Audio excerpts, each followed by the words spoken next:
کیا آپ یقین کریں گے، ایک بات ہے جس کے ہاتھ میں تلوار نہیں تھی، ایک چابی تھی۔ وہ وقت جب فاتح شہر میں داخل ہوتا تو وہاں خون تک نہیں بچتا تھا، لیکن اس نے تاریخ کی سب سے بڑی فتح بغیر لاش کی لکھ دی۔ صلاح الدین ایوبی۔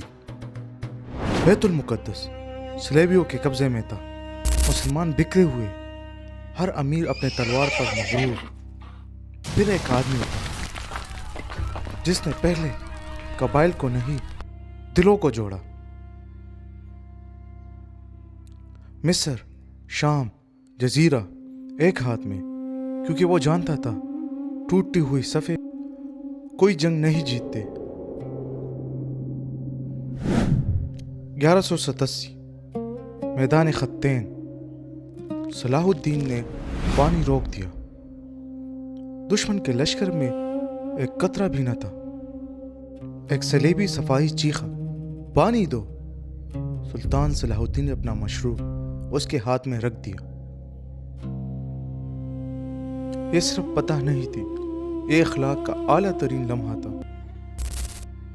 پھر یروشلم، وہ شہر جہاں 90 سال پہلے 70,000 لوگ مارے گئے۔ ہر کسی کو لگا آج وہی ہوگا، لیکن دروازہ کھلا اور صلاح الدین نے کہا آج کوئی خون نہیں بہے گا۔ دشمنوں کو معافی، بوڑھوں کو امان، عورتوں اور بچوں کو راستہ۔